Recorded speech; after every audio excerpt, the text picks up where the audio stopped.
Darrell Hammond got his start on Saturday Night Live back in 1995. After appearing for 14 seasons, he came in 2014 as the show's announcer with those great pipes of his to make also some famous cameos over the years. He's in Chicagoland this weekend. He's performing stand-up at Zanies, and I am so excited to have Darrell Hammond here in studio this morning. Pretty good stuff, right? For 7:43 in the morning. A little bit of applause.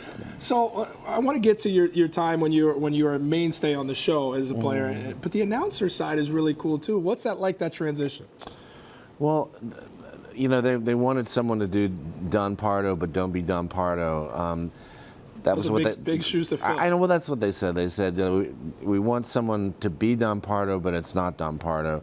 Meaning they were saying we can't replace him as an announcer, so we're going to hire a non-announcer to come on, and it'll be Darrell Pardo, since I was friends with Don Pardo. Yes, of course. And actually sat in for him a few times when he had laryngitis.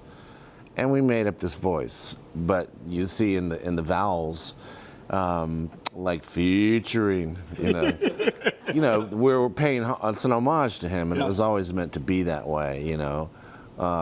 Eddie Bryan. 80, who's one of my favorite characters on the show. It's actually so we picked like 5 vowels to be Don Pardo on. And yes, it's an interesting job. So Darrell, 1995, to me that was like, everyone has their own, the heyday of SNL. To me, that's when I really got into it and really started to love and live for Saturday nights. I had no friends, so my friends became you guys on Saturday nights. What was the experience like coming in there as the new guy in 95, surrounded by all that talent?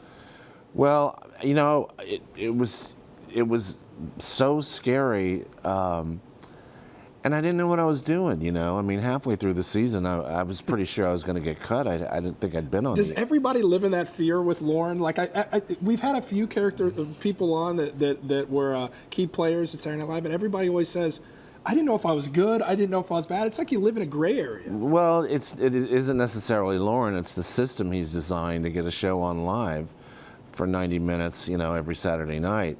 And it's sort of a roulette, and it's a lottery, and it's sort of like, I think Dennis Miller called it gladiator camp, because 99% of what you do over there and put your heart into is not going to be on the air. And it's a numbers system.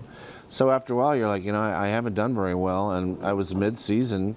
I was pretty sure I was going to get cut. I'd barely been on the air.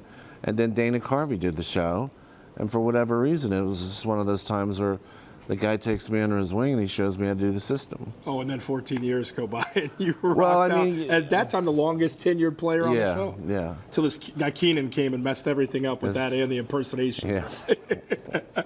Yeah, Keenan's pretty cool. His dressing room's always been next to mine. You know, you have professional friendships. You know, I would say he's one of them. It's a professional friendship. We don't hang out really afterwards. But I'm sure he looks up to you and kind of the path. I look up to him. Yeah, I mean, some of the stuff I've seen him do is amazing. You know, he's great. He's wonderful. So, Darrell, I always like to ask people that have such a unique skill and something that's really brought them to the national spotlight, and you've been in the national spotlight for decades now, where the skill comes from. You know, you're such a funny guy, and impersonations are such a big part of what you do. I know you had a tough upbringing and coming up, and that's been widely documented, but you found humor as the escape. Was that one of those things at a very young age that you realized this could be my path? Well, listen, if you can do a good impression of Popeye and you're 7 years old, you know, you're getting invited to all the parties. Yeah, that was your way to be a cool guy. You know, that's exactly true. I mean, if you can do Porky Pig and Popeye, maybe a girl will skate with you. You know, you get to skate. So, I mean, I learned that pretty fast. Does that answer the question? Absolutely. Hey, look, I've got a fiance who's way better looking than me. I make her laugh, and I feel like that's the way to do it. Impersonations, I haven't mastered. I know. I've always been like that, too. And any woman that was with me for any length of time was way better looking than me. It's got to make but I was kind of funny. Yeah, still are. Impersonations, everybody likes to talk about Bill Clinton. To me, my favorite was Sean Connery. Yeah, I mean, you know, that's the most popular thing I've done during my time on this earth, you know? You always hear like people talk about LeBron's legacy, Jordan's legacy, Jeter's legacy. Well, of course I'm not in their category, but if I had a legacy, it would be Sean Connery. You have a legacy. Does it, I guess that's the other, does it annoy you or do you enjoy that? You know, when we ask people about things that they're known for, they don't get to pick.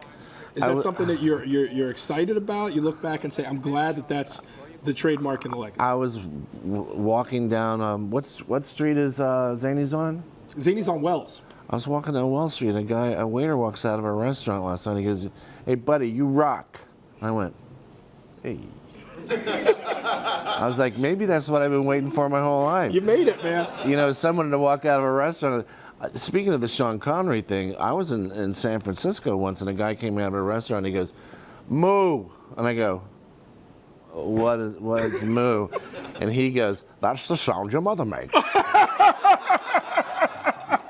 So he hit you with one. Yes, and that was San Francisco. So suddenly you realize, wow, the one thing that's going to transcend generations is Sean Connery saying awful things. And you're teaching ugly guys like me to learn to make people laugh, to carry yourself a little bit further. I think it's fantastic. I'd have to ask you, just because of the 2018 Saturday Night Live we're living in right now, obviously there's a lot of politics. Donald Trump helps with that. But Pete Davidson has become a surprising player with the pop culture stuff going on with him and Ariana Grande now through a breakup. Are you surprised at how much people take an interest in Pete Davidson and his personal life with this celebrity relationship that's no longer? No, he's charming.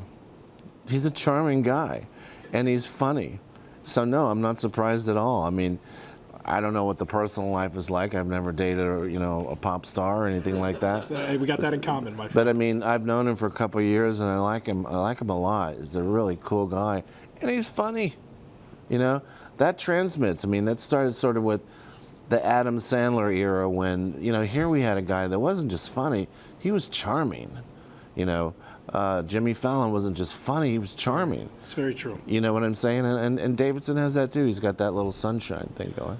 Darrell Hammond, for one, next time you come, let's do a Chicago Cubs hat. Please, I would love a Cubs hat hat next time. Oh, yeah. But in all honesty, I love the Cubs. In all honesty, royalty, comedic royalty, it's been an honor to have you in here this morning and waking up with us this early. Great interview. It's a pleasure. Thank you very much, buddy. my friend. I really appreciate it. Darrell is performing at Zany's in Rosemont. That's happening tonight, and it's happening tomorrow. One show on Friday, 2 shows on Saturday. Zanies.com is where you can find my man for more ticket information.